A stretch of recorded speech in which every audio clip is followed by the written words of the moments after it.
expor a palavra de Deus. Eu creio que essa é uma experiência não somente minha, mas do pastor da igreja, o reverendo Guilhermino, os pastores auxiliares, e de tantos quantos sentem a responsabilidade de expor a palavra de Deus, expor as Escrituras. É sempre uma experiência nova, graciosa e abençoadora. É bom nos debruçarmos na palavra de Deus e ouvirmos aquilo que Deus quer falar ao coração da gente. Via de regra, nós gostamos muito de que as pessoas nos ouçam. Nem sempre queremos ouvir. Lembro de um sermão aqui feito nesta igreja há muitos anos passados pelo Dr. John Stott. Todo homem esteja pronto para ouvir. Isto é uma grande mensagem para o seu coração, para o meu coração. Vamos aquietar o nosso coração e pedir a Deus que o Senhor fale ao seu coração e ao meu coração. Porque quando li esse texto, à primeira vista eu pensei, eu vou pregar sobre esperança. Refleti, ponderei, mas quando fui ler todo o texto, já que o texto de fato é uma perícope inteira, vai do capítulo 15 até o versículo 1 até o versículo 13.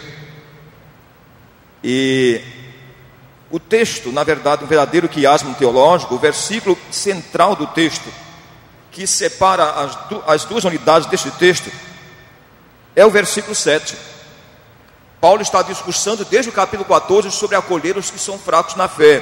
Ele diz: acolher o que é fraco na fé, aquele que vocês devem orar por aqueles que são fracos na fé. Não discutam opiniões teológicas. Um crê que de tudo se pode comer, aquele que é fraco come só legumes. Acolher o que é débil na fé. E Paulo vai dissertando sobre o assunto na carta aos Romanos. Ele começa o capítulo 15 também dizendo: ora, nós que somos fortes, devemos suportar as debilidades dos fracos e não agradar a nós mesmos. Portanto, cada um de nós agrade ao seu próximo naquilo que é bom para a edificação. E ele vai dissertando e culmina mostrando que Jesus, portanto, é o ápice e o epicentro de sua doutrina. A doutrina paulina é cristológica e ao mesmo tempo cristocêntrica.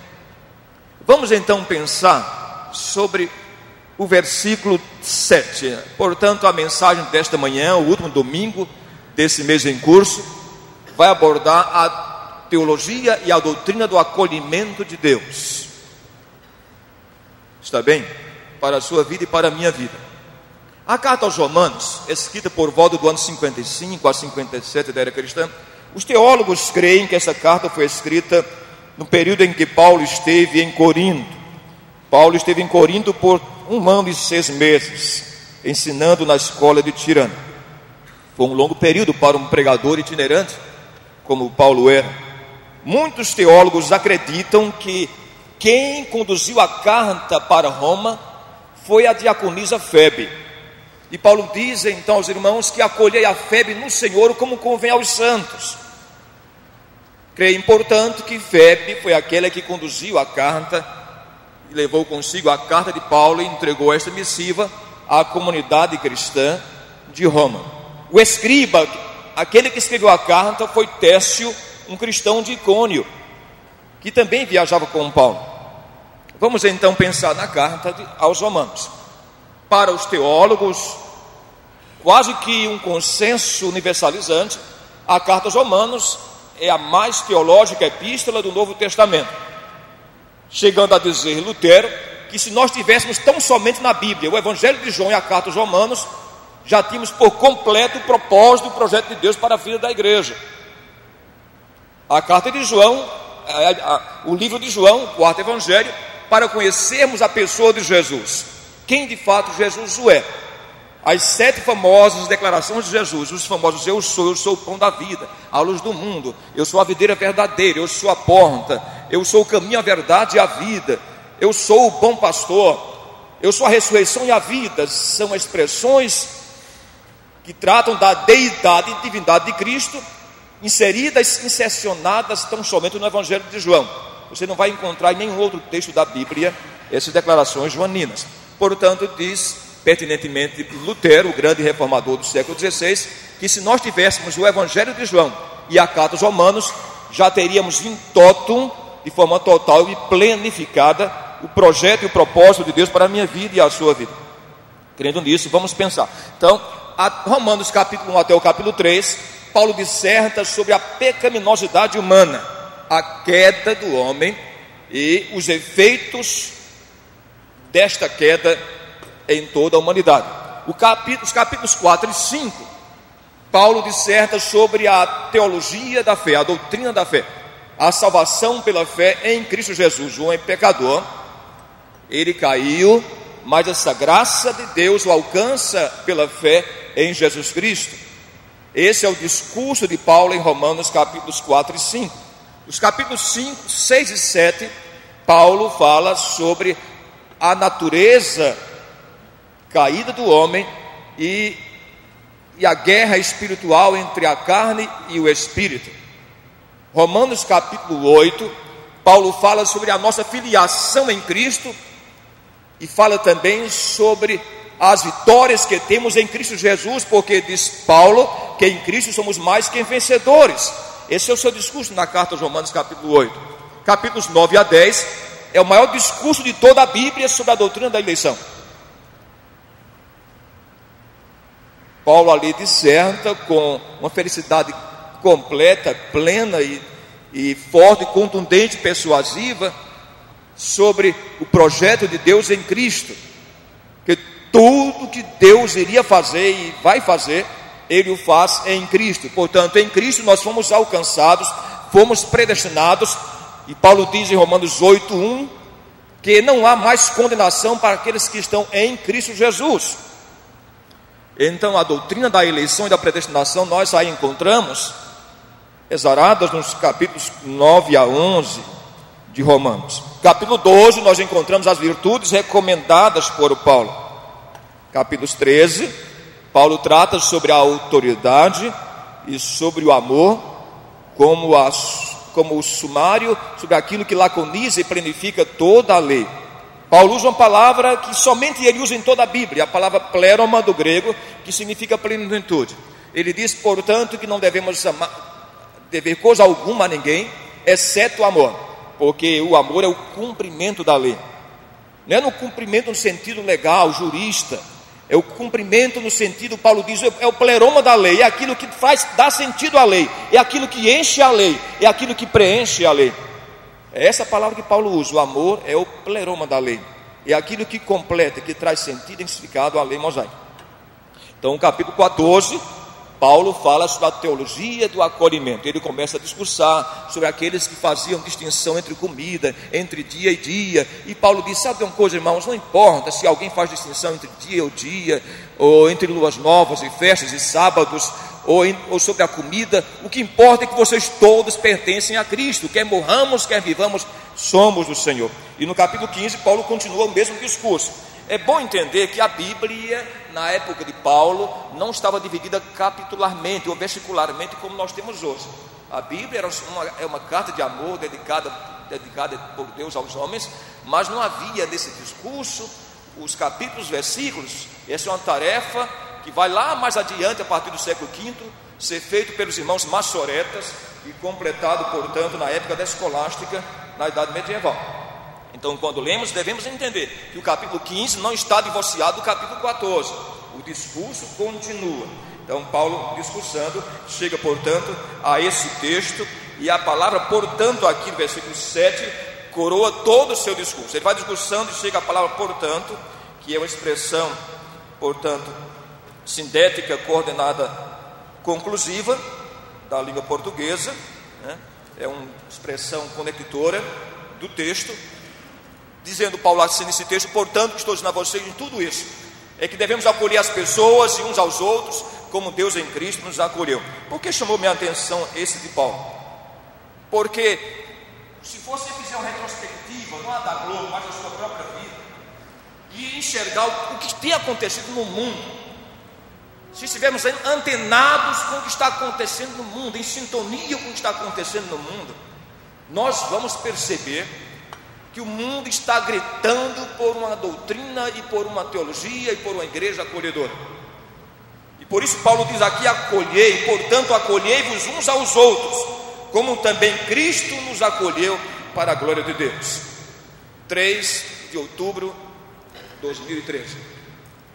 Um navio sai da região da Somália em direção para a Itália com 510 pessoas. Todas as pessoas fugindo de guerra, refugiados, fugindo também da fome, fugindo do péssimo índice de IDH de todo o norte da África, fugindo das perseguições políticas, das convulsões sociais, políticas e tantas outras situações adversas e procelosas, indo em direção à ilha de Lampedusa, próximo da Sicília, ilha pertencente à Itália. Aquele navio afunda, 359 pessoas morreram. Os italianos não fizeram muito esforço para acolhê-los. Os jornais chegaram a dizer, até um artigo do Corriere della Sera, Correio da Tarde da Itália, chegou a dizer no dia 4 que muitos morreram porque foi tardio o socorro dos italianos. Possivelmente viam aqueles refugiados como pessoas que não valiam a pena serem acolhidos em território italiano. Muitos estão aborrecidos, inclusive, com o documento de Dublin, de 76, da Convenção de Dublin, que dizia que as pessoas devem acolher aqueles que pisam no seu território, e é obrigação daquele país em que a pessoa chegou primeiro a dar-lhe acolhimento e a prestar socorro no sistema de asilo, conforme o artigo e a Convenção de Dublin. O fato é que o Papa ficou irado e o mundo ficou pensando: o que está acontecendo? O Papa foi à Sicília e fez um discurso muito forte. Na mesma semana viajou para a Sicília e disse: olha, nós como cristãos estamos muito longe, estamos muito distantes, para lá de Marrakech, em termos teológicos, do ensino de Jesus na parábola do bom samaritano. Sabe por quê? Porque o mundo está hoje, segundo o Alto Comissariado da ONU, das Nações Unidas para Refugiados, o mundo tem hoje 45,7 milhões de pessoas fugindo dos seus países, refugiados, procurando um acolhimento, um lugar para ficar, sendo jogados de um lado para o outro, vítimas de guerras, condições sociais, políticas, psicológicas, tantos outros tipos de problemas. E o que podemos fazer? Como é que vamos enxergar toda essa situação, essa conjuntura do mundo contemporâneo? As guerras são fatores determinantes nos grandes movimentos de refugiados. Muitos países acolheram refugiados da Segunda Guerra. A Segunda Guerra matou 60 milhões de pessoas e deixou cerca de 30 milhões de pessoas sem saber para onde ir. Depois vem em 50 a 52 a Guerra da Coreia. E a Coreia se captura e se divide em duas Coreias, uma comunista e outra capitalista. E muitos coreanos desaparecem também do mapa e vão para os Estados Unidos, vêm para o Ocidente e assim por diante. Década de 80, a guerra na antiga Iugoslávia, o país se capitula em 4. Bósnia, Sérvia, Croácia, Montenegro e muitas pessoas desses países, daquele país chamado antes de Iugoslávia, fugiram dos seus países, fugiram do seu país e vieram para a Europa e migraram para outros países do leste europeu, para o norte da Europa, como era o sonho deles. O fato inconteste, iniludível é que, como igreja e como cristãos, precisamos enxergar o que é que está acontecendo com o mundo. Por isso é importante entender o que Paulo está dizendo, porque o discurso de Paulo sobre os gentios aí já fala do acolhimento de Cristo aos povos gentílicos, já fala da teologia do acolhimento, que acolhe agora, que faz uma inserção tremenda de judeus e gentios juntos como um só povo em Cristo. Vamos pensar em torno de tudo isso. Vendo esse verbete, nosso especialista, nosso maior especialista, o nosso maior filólogo da língua portuguesa, Aurélio Buarque de Holanda, ele disse que acolher é estar junto de, estar perto de, compartilhar, ceder espaço exercer a alteridade. Tudo isso diz Aurélio Buarque de Holanda sobre acolhimento. É estar junto de, é estar perto de, é compartilhar, é ceder espaço, é exercer a alteridade. Você é uma pessoa assim. Sabe por quê? Porque cada vez mais no mundo contemporâneo se dá uma ênfase muito grande a um tipo de cristianismo triunfalista e personalista e completamente individual. Eu quero dizer a vocês de todo o meu coração, e eu creio que esse é o discurso dos pastores desta igreja também, e esse é o discurso verdadeiro e genuíno do cristianismo, que o evangelho nunca foi um projeto pessoal. Jesus sonhou o cristianismo como um projeto comunitário. John Haggai, na sua obra Lidônio, ele diz o seguinte, nessa obra sobre liderança, ele baseia todo o seu livro em um versículo da Bíblia, um versículo-chave daquele livro, Marcos 3,14. Jesus chamou 12 para estarem com ele. Antes de enviar para pregar, para anunciar as boas novas aos povos, ele chamou 12 para estarem com ele. O projeto de Jesus é um projeto comunitário. Mas hoje não, Jesus existe para o seu bem-estar pessoal, para o bem-estar de sua família.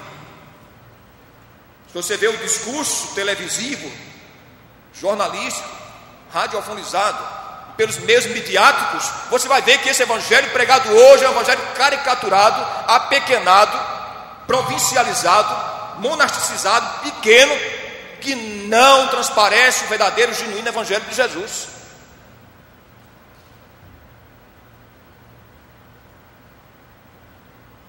Você já imaginou o cuidado de Deus em acolher as pessoas? Já leu no Antigo Testamento sobre as cidades de refúgio?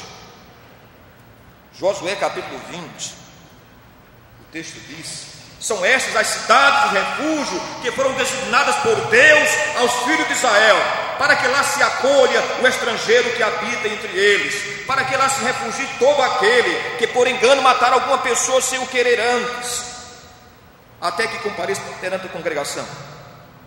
Antes de Moisés morrer, designou portanto as cidades de refúgio, a leste e a oeste de Jordão: Bezer,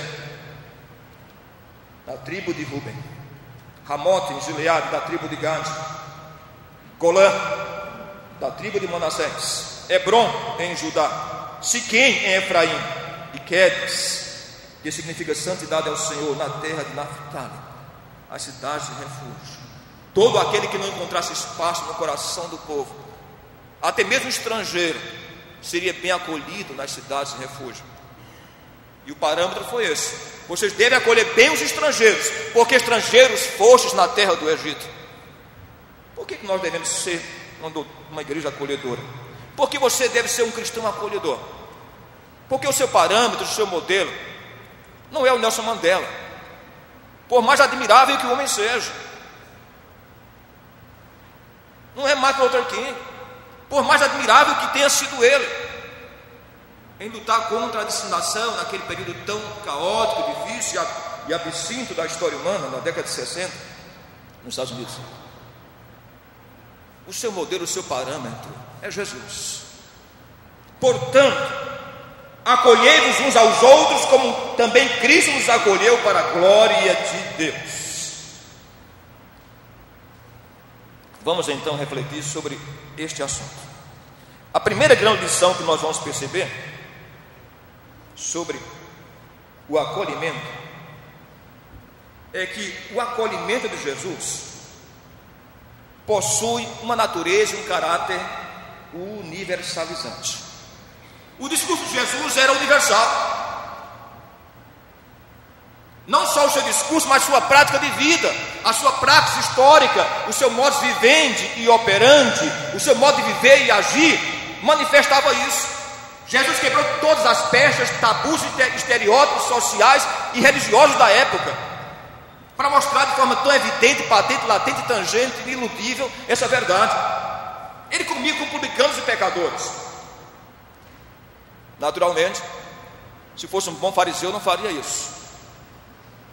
Sabe que eu acho que o bom fariseu vivia mais da teologia de Chapolin Colorado.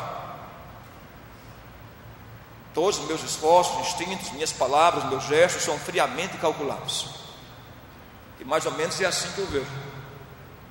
Há pessoas que parece que até um aperto de mão que deu para você já estava desde a eternidade, é assim fazer. Se valer a pena, faz isso. Se politicamente não valer a pena, também não faz. Se abraçar você, que é uma simples convenção social, valer a pena, abraça. Se achar que não convém, também não faz. Esse cristianismo mecanicizado, que não dá espaço à liberdade dos filhos de Deus, foge do parâmetro de Jesus. Ele comia com publicanos e pecadores.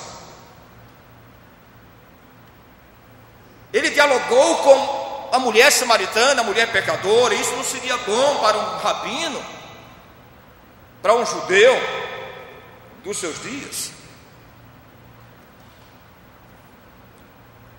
Ele compreendeu o âmago e o drama da alma humana mais do que qualquer pessoa.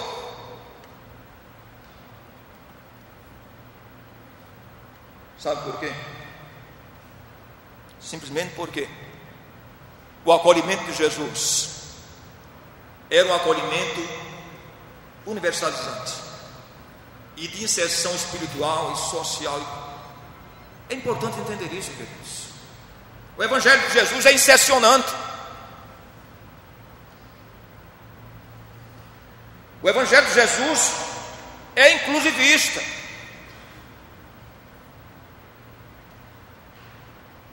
Abre alas e espaço para todos quantos querem ser abençoados, curados e alcançados nele. Por isso disse ele: vinde a mim todos vós que estáis cansados, sobrecarregados e oprimidos, e eu vos aliviarei. Esse é o discurso de Jesus. Porque como vosso mestre, com publicanos e pecadores, não é de bom alvitre que ele faça isso como rabino. E Jesus diz: os justos não precisam de médicos, sim os doentes. Eu não vim chamar aqueles que se julgam justos, aqueles que vivem no mundo da meritocracia. Eu vim buscar aqueles que se acham pecadores e creem que precisam de mim. Você entende isso? Será que eu entendo isso muito bem como pastor e como cristão? Isso é a teologia de Jesus. A teologia de Jesus, a teologia do acolhimento em Jesus, é uma teologia insercionante e universalizante. É uma teologia que quebrou toda a distinção cultural e social. Por isso Paulo diz pertinentemente na carta aos Gálatas 3:28: Dessarte, agora não há mais judeu, nem grego, nem escravo, nem liberto, nem homem, nem mulher, porque todos vós sois um em Cristo Jesus. Essa é a teologia do acolhimento divino. Há espaço para italianos, para pessoas da Eritreia, da Somália, dos países do norte da África que morreram na ilha de Lampedusa. Há espaço para os 45 milhões de refugiados que não sabem para onde vão, nem ninguém quer recebê-los.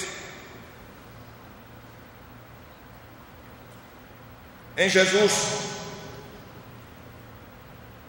há acolhimento, porque a cruz é o elo entre nós e Deus. Na cruz todas as barreiras foram quebradas e diluídas. Judeus e gentios juntos, reunidos em um só povo, todos acolhidos na graça dele. Portanto, lembrai-vos, vocês eram gentios, vocês estavam no mundo sem esperança e sem Deus.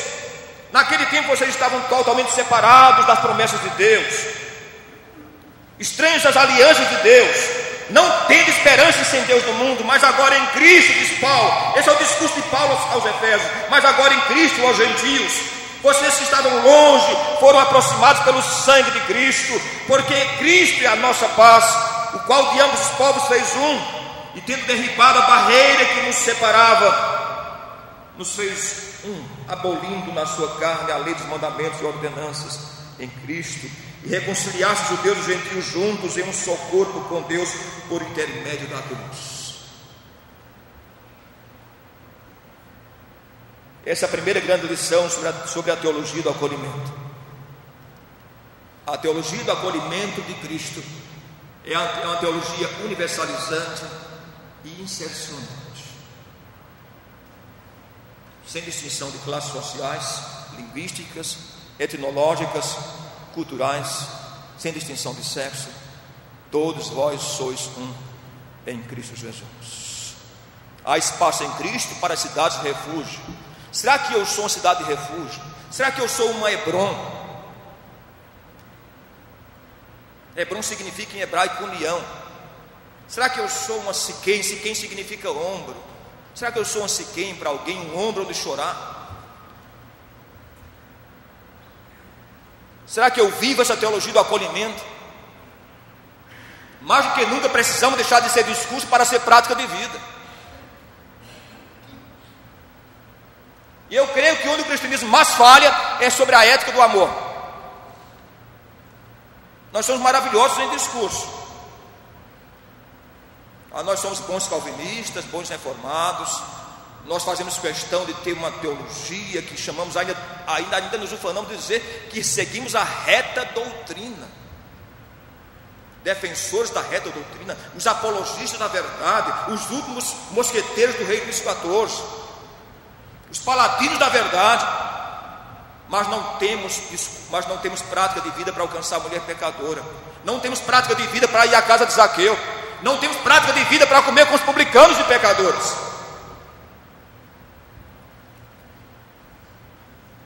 A segunda lição sobre a teologia do acolhimento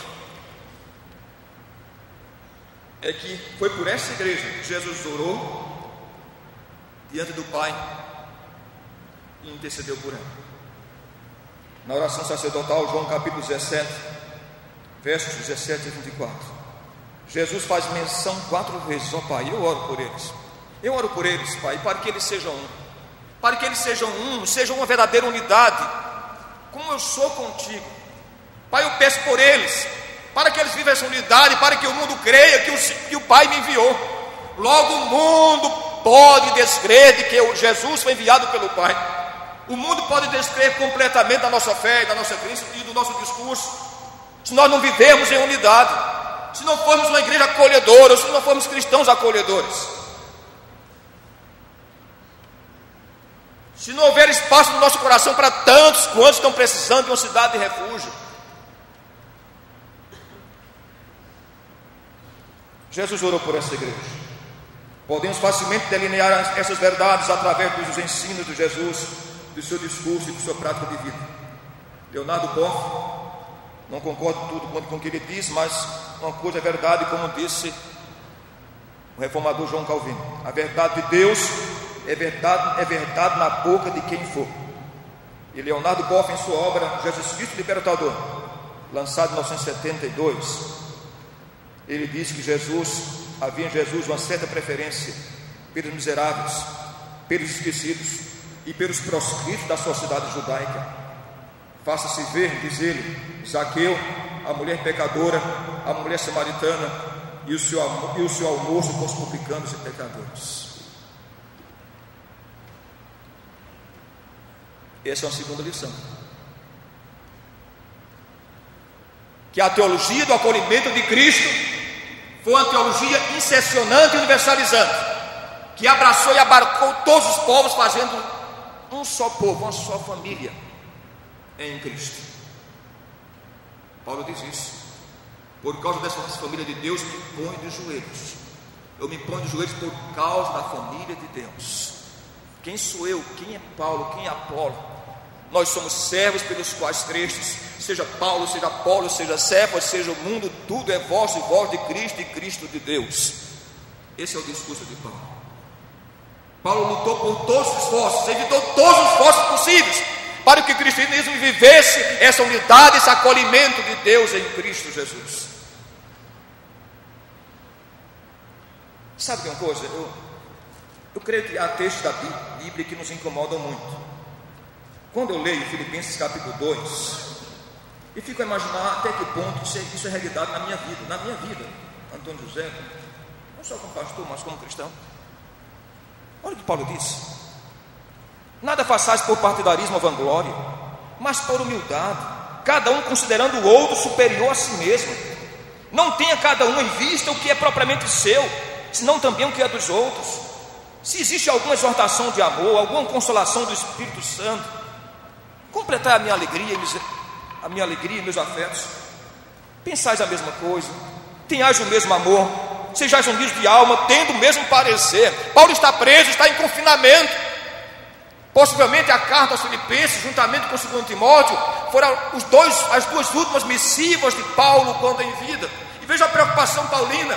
O homem está preso, confinado, mas está preocupado que o cristianismo seja não discurso, mas prática de vida. Será que eu entendo isso? Será que eu abraço isso? Pois é isso que vemos no Evangelho de Jesus. É isso que vemos no seu modo vivendo e operando. A teologia do acolhimento de Deus em Cristo é uma teologia universal e incessionante. Segundo, é uma teologia que o conduziu a orar por essa igreja amorosa e acolhedora. Uma terceira lição muito importante é que o nosso acolhimento em relação ao próximo é teorreferente e será lembrado no juízo final. O nosso acolhimento em relação ao próximo é teorreferente, de referência no próprio Deus, no próprio Cristo, e será lembrado no dia do juízo. Você lembra bem do discurso de Jesus em Mateus 25, 31 a 46? Naquele discurso que ele diz que as ovelhas serão separadas dos cabritos e as ovelhas serão colocadas do lado direito. Você lembra bem o que o Senhor vai dizer? Segundo o texto, ele vai dizer para os salvos: venham bem, disse meu Pai, possuir por herança o reino que está preparado para vocês desde a fundação do mundo. Por quê? Porque vocês foram bons presbiterianos, porque vocês foram bons calvinistas, porque vocês foram fundamentalistas, foram puritanos, vocês foram grandes defensores da teologia, da trindade trinitária, da divindade de Cristo, da inerrância das Escrituras. Tudo isso é importante, mas o texto não fala nada disso. O texto diz: sejam benditos meu Pai, possuir por herança o reino, porque eu tive fome, me deste de comer, eu tive sede, me deste de beber, eu era forasteiro, eu era refugiado, vocês me acolheram, eu estive nu e vocês me vestiram, eu estive enfermo, você me visitou, eu estive preso e você foi ver. A teologia do acolhimento de Deus em Cristo é uma teologia que será lembrada no próprio juízo final. Você é uma pessoa acolhedora? Há espaço no seu coração para as pessoas que sofrem, para esse mundo em crise? Segundo o Alto Comissariado das Nações Unidas, são cerca de 46 milhões de pessoas que estão aí abandonadas ao léu,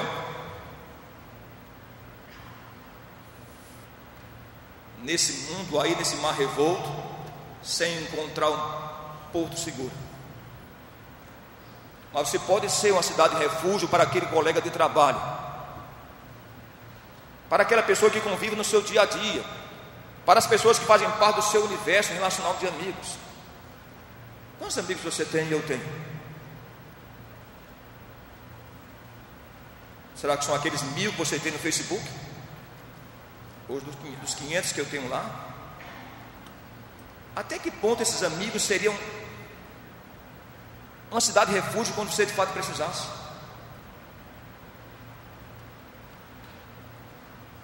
Até que ponto, como cristãos, vivenciamos isso?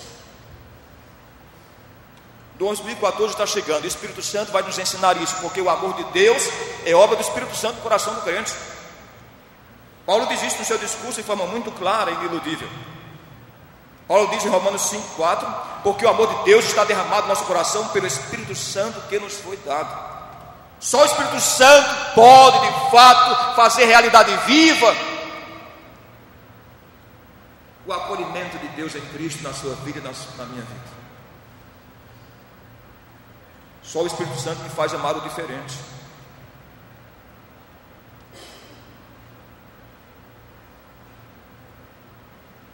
Só o Espírito Santo me faz viver esse cristianismo como prática de vida. Sabe, irmãos, quis pregar somente nesse versículo, porque eu achei tão rico esse versículo.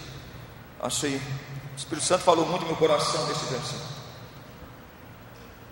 No livro A Cruz de Hitler, Irving Lutzer que é um historiador, professor da Universidade de Tübingen, na Alemanha. Yves Lucian escreveu sobre os cristãos na época da Segunda Guerra Mundial. E ele conta alguns dados que incomodam o coração do crente. Ele faz menção dos campos de concentração, os mais conhecidos, Treblinka, Sobibor, Auschwitz e Birkenau. E ele conta que no caminho do campo de concentração de Birkenau, bem próximo ao campo de concentração, havia uma igreja evangélica. E os comboios de trem passavam ali, e as pessoas com as mãos para fora, pedindo ajuda e clamando, os miseráveis sendo conduzidos para a morte. E o pastor daquela igreja pedia à igreja que cantasse os hinos mais altos para não ouvir o clamor dos miseráveis. Eu chorei quando li esse texto do livro. O pastor pedia que a igreja cantasse mais alto os seus hinos para não ouvir o clamor dos judeus que caminhavam para a morte. Será que estamos fazendo isso? Será que clamamos e cantamos alto para não ouvir o clamor da multidão lá fora?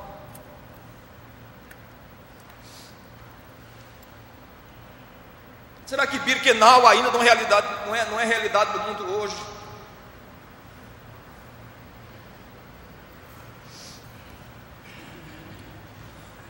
Adolf von Harnack, historiador e grande teólogo do século XIX, entre os seus muitos livros, ele tem um livro que não é de teologia, é de história, que tem como título Os 3 Primeiros Séculos do Cristianismo. E esse alemão, o Adolf von Harnack, ele disse que na época de Diocleciano, no 4º século do cristianismo, houve uma epidemia que matou milhares de romanos. Mas eram tantas pessoas mortas que os corpos ficavam putrefatos sobre a terra, se decompondo em estado de putrefação, porque nem os romanos sepultavam os romanos, não davam conta, era tanta gente morta. Mas aquela epidemia não somente matou romanos, mas matou também cristãos. Nós não somos isentos e incólumes de passar por essas vicissitudes e procelas como cristãos. Muitos cristãos morreram com aquela epidemia. E sabe de uma coisa? Diz Adolf von Harnack: os cristãos tinham comiseração, se apiedavam, tinham compaixão dos romanos e sepultavam não somente os cristãos, mas sepultavam também os romanos, seus algozes, seus inimigos, seus opressores. Isso mexeu tanto com o brio do império, diz Adolf von Harnack, que Diocleciano reuniu o Senado romano para perguntar e interpelar: que povo é este que sepulta os seus e sepultam os seus inimigos? Esse cristianismo faz isso, vai além do discurso, transcende ao discurso. Esse cristianismo que é conduzido como prática de vida. Eu creio que isso é o que o mundo mais está carecendo hoje, está mais carecendo, mais precisando. Na minha vida, na sua vida, na vida de cada um de nós. O reverendo Firmino sempre fala que a catedral deve ser uma igreja acolhedora. Eu creio que esse foi o seu discurso prática de vida nesses 33 anos de ministério. Estou falando isso com um coração muito leve. Sabe, irmão, isso deve ser uma prática de vida sua e minha, e da cristandade contemporânea, porque já não é mais. O cristianismo como um salto mágico, que não se entende como. Só Harry Potter com a sua vassoura pode entender isso. Mas o cristianismo salta da manjedoura para a ressurreição. Não estamos contemplando mais o cristianismo da via dolorosa, da via crucis. Estamos vivendo um cristianismo sem paixão. Os passos da paixão não nos interessam. Meus queridos e minhas queridas, povo de Deus, acolhei-vos uns aos outros, diz Paulo, como Deus em Cristo vos acolheu.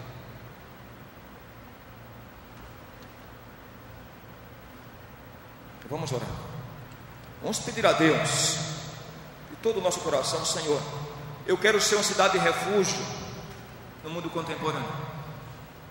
Eu quero ser, de fato, um instrumento nas tuas mãos para abençoar o mundo de hoje. Não me refiro somente àqueles que morreram na ilha de Lampedusa, os 359 africanos. Talvez o mundo nem se interesse por isso, ninguém quer saber disso. Estamos chegando ao Réveillon aí, quem está preocupado com quem morreu na ilha de Lampedusa? Por quê? Porque o cristianismo cada vez mais é um projeto pessoal, individual. Precisamos cada vez mais pedir a Deus isso. Senhor, faz essas mudanças no meu coração. Remove até mesmo valores e conceitos que eu tenho, a fim de que eu veja o cristianismo a partir do olhar de Jesus, porque esse é o grande desafio.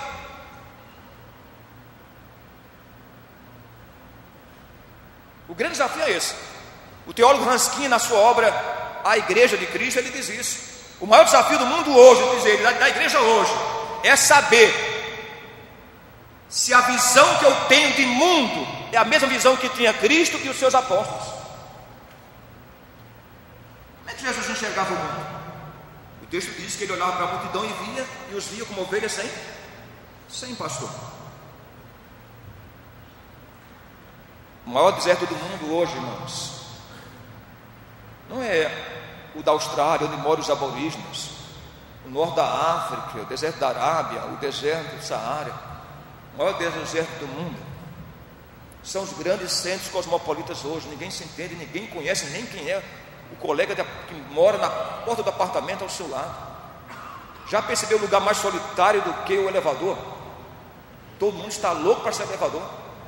Aquele tchau, aquela linguagem monossilábica já é uma fuga. Nunca vi tanta gente olhando para o pé do outro. Ninguém tem coragem nem mesmo de olhar para o rosto do outro. Fica olhando para o pé dele, esperando que chegue o lugar de abrir a porta e sair correndo. É o mundo de hoje. Vamos orar. Vamos conversar com Deus. Nosso Pai, Senhor, esse ano que vem, o nosso pastor, o reverendo Guilhermino, juntou os pastores auxiliares e eu como pastor colaborador para trabalharmos juntos aí, envidarmos esforços e planejarmos a ênfase da igreja, que é sobre o Espírito Santo. Que tema relevante, que tema assaz oportuno para a vida da igreja. Lembramos, Senhor, que o Espírito Santo é aquele que derrama amor. O Espírito Santo é aquele que traz comunhão. Nós dizemos isso quando abençoamos as pessoas, que a comunhão do Espírito Santo seja com eles. Que o Espírito Santo que trouxe comunhão na vida da igreja, que fez a igreja viver a unidade de Cristo, a sua igreja acolhedora nos dias apostólicos, a vivenciar o cristianismo como prática de vida. Que esse mesmo Espírito Santo as possa aspergir no nosso coração, Senhor, o mesmo sentimento que havia em Cristo Jesus. Que comecemos a enxergar mais o próximo em lugar de olhar somente para nós mesmos e para os nossos projetos pessoais. Dá-nos, Senhor, mais alteridade para ver o mundo a partir do olhar do outro. Senhor, ajuda-nos, Senhor, como cristãos, a ter uma prática de vida pelo menos parecida com a de Jesus. Que haja espaço no nosso coração para a mulher pecadora, para os Zaqueus da vida, para os proscritos da sociedade esquecidos e preteridos. Que haja espaço no nosso coração, que possamos viver essa teologia do acolhimento que Deus nos ensina em Cristo Jesus. Dá-nos essa graça, Senhor, que jamais sejamos como aquela igreja no caminho do campo de concentração de Birkenau, cujo louvor jamais chegou ao teu coração. Deus não conhece nem aceita aquele louvor que não contempla o sofrimento do outro. A tua palavra diz isso através de Amós: aborreço e desprezo as vossas festas, as vossas solenidades não tenho nenhum prazer. Corro, porém, o juízo como água e a misericórdia como ribeiro perene. Então me agradarei de vocês, disse o Senhor. Perdoa os nossos pecados, Senhor, especialmente aqueles em que ferimos o nosso irmão, ou deixamos de percebê-lo ou percebê-la e deixamos de ser bênção na vida do outro. Nós oramos, ó Deus, pedindo a tua bênção sobre cada um de nós, e que essa igreja não somente como comunidade, mas cada cristão, seja um instrumento dócil nas mãos do Teu Espírito Santo, para abençoar tantos quantos convivem com eles nas suas famílias, nos seus trabalhos, onde quer que Deus os incensionarem, que Deus os use para que sejam pessoas acolhedoras em Cristo Jesus. Amém, Deus.